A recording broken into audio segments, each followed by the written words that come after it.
Okay, so today I'm going to be demonstrating how to make biodiesel.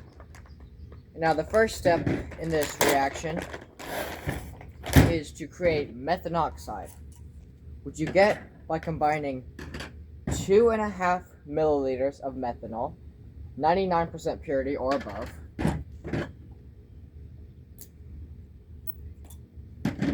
just measure it out with preferably a graduated cylinder or something, but I just have this liquid measuring cup from my kitchen.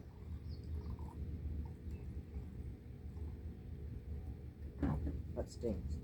Pour it into a glass jar, using a mason jar. I should not be spilling this on me. It's not something you want to get on your skin, or actually, I need to read the label. Toxic if swallowed, inhaled, or in contact with skin. That probably would be a little important.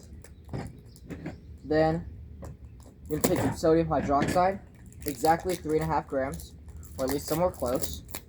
At this point, you do have to be rather quick with, because sodium hydroxide reacts with air and absorbs moisture.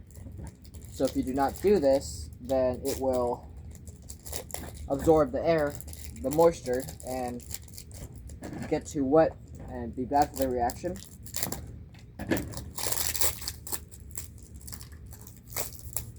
So I have this kitchen scale, glass jar to hold it on.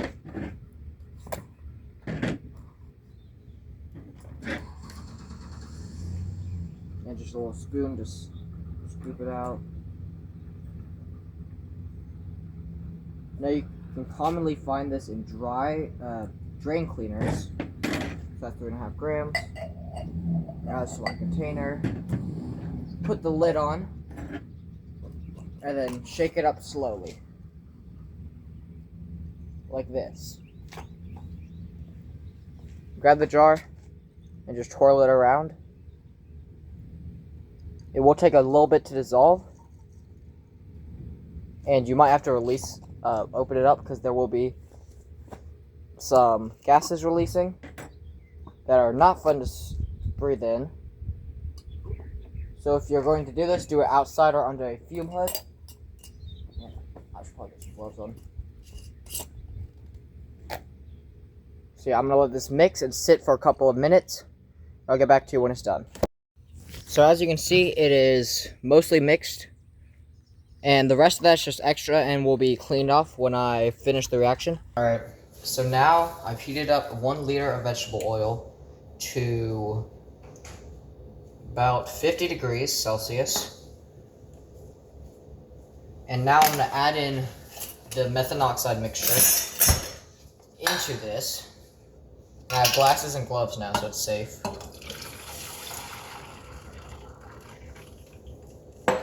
Turn on my vent so it's got a fume hood.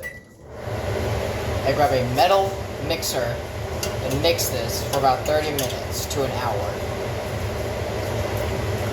So, I'll see y'all when this is done. Okay, I was just gonna check in. I've been mixing it for about 3.5 minutes, and the mixture has gotten really cloudy.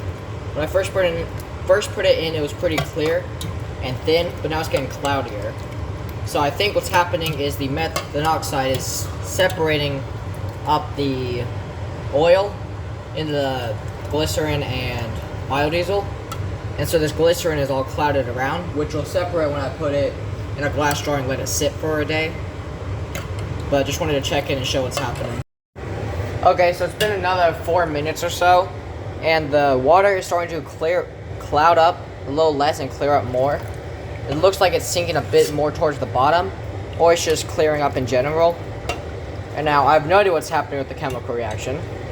Could be anything, but it's pretty cool. And it's draining out of the spoon, like you see that. It's doing that a lot faster, so it is thinning up, which is part of the process for biodiesel production. Because vegetable oil is pretty thick, and it can be used in some tougher engines, like in 80s Mercedes. That has a pretty tough diesel engine, and you can put some straight vegetable oil in, especially during the summer, and it'll work. But this is just thinning it out, so it's safer to use in car engines, and it'll work better.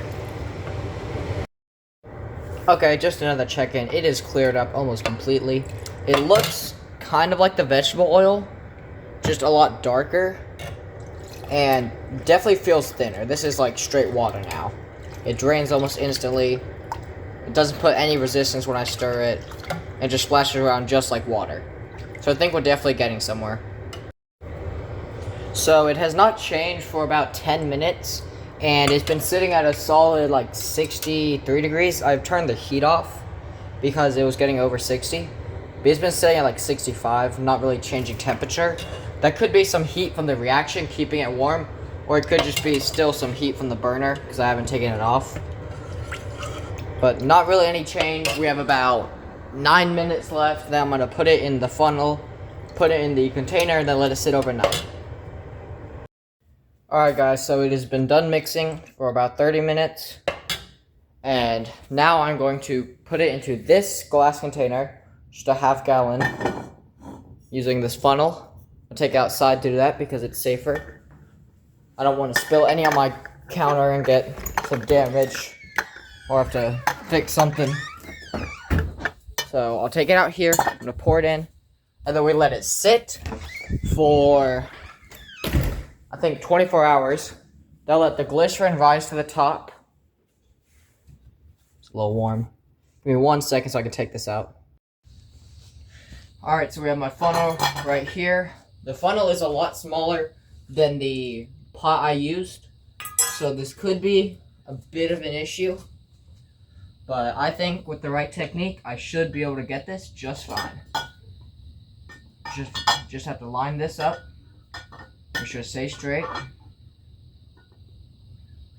Probably gonna be the hardest part of this. I will do it at a bit of an angle. Pour it, make sure I break the surface tension. And then pour it slowly since it's going through this filter. It definitely smells different than vegetable oil. It smells more like gasoline. Probably should not be smelling it because of the methanol. So there we go. I just put a drop. We're gonna get this in the container. That is warm. It's just put on the stove. Does still look a little cloudy.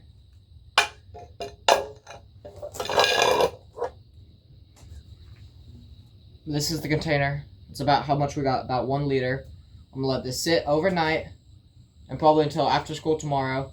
Then I'll check up on it, separate out the glycerin from the biodiesel. Then if I can, I'll run some tests, but I don't have a diesel engine. And if I did, I wouldn't test it because I'm not too confident in this. We got homemade stuff. Just got burned. So yeah, I'll check up on this tomorrow and I'll show you how it's doing. Okay, so it's like 5 in the morning. It's been a couple hours, and I just wanted to check in on the biodiesel. Right now, there is not that much separation. So it looks like either I cooked it really pure, or maybe I messed up with the putting in the catalyst, the sodium hydroxide. So I'll leave it until either tonight or tomorrow, but I don't know if it's going to work out too well. Okay guys, ignore the suit. I'm getting ready for the talent show, which I'm about to cook at, by the way. But it's very hard to see, and you might need to get up close, but at the very bottom there is a tiny layer that is darker and thicker. That's the glycerin. So this is how I know it has worked, because it is separated. The top is definitely biodiesel now. And so now what I'm going to do is I don't need a separatory funnel or anything like that. I can just gently pour it out into the same funnel I did last time. Make sure not to get any of that glycerin in it. And if I do this very carefully, I should have separated my biodiesel from my glycerin. Now, the key is just be slow, take it easy. It's fine if I leave. Oh, that's like Jello. Yeah. It's fine if I leave a bit of biodiesel left over, just because I do not want to get glycerin in this. That would not be good, especially if I'm actually using this. I'm putting it in an engine. I cannot have any glycerin.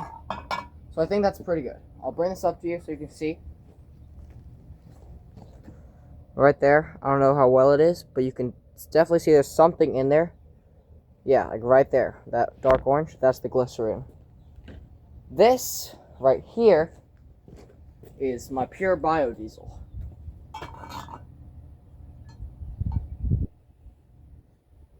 It smells different. Does not quite smell like vegetable oil. Oh, I just got that on my hands. It smells more like gasoline. And so this, you could put this in any diesel car and it'll work. So you can run this, make this yourself if you feel like it. If you're good at science. If you're doing this on a more productional level, like you have a diesel car, and you really want to just cut out on buying all that diesel because it is quite expensive, you can set up a processor so you don't have to sit and stir it for 30 minutes to an hour. But I actually have an Apple Z processor or something like that runs it through a cycle and just works on that for a while. That way I can pour it in there, mix up the sodium methoxide, put that in, put the oil in, heats it up, mixes it for it. That's how you can do it at a bigger level. On industrial production levels, they have a full giant tank of it that just runs, and it's quite big. I've seen some like smaller 100 gallons, seen some that are like 1,000 gallons. Just depends how big you're doing it. Now, some facts about it. If you're doing this, if you want to do this like as a job and you're really interested in it, I would recommend looking into algae, because algae is really cheap to grow. It's good at getting rid of carbon dioxide. So would be my business plan for that, because I'm in a suit. I'm gonna pitch my business idea. You build algae CO2 absorbers, sell this to the government because they'll be willing to pay for that. Then you sell them this. You absorb that. When the algae is dead or dying, you can take it out, extract the oil from it, then use that algae oil, which is cheap to produce, and you don't have to waste it because nobody's going to be eating it like vegetable oil. Then you use that to make your biodiesel, and sell a biodiesel in replace of normal diesel. Now, it still does have emissions like normal diesel, but it has less emissions, I'm pretty sure, and it decreases how much we are taking out of the planet.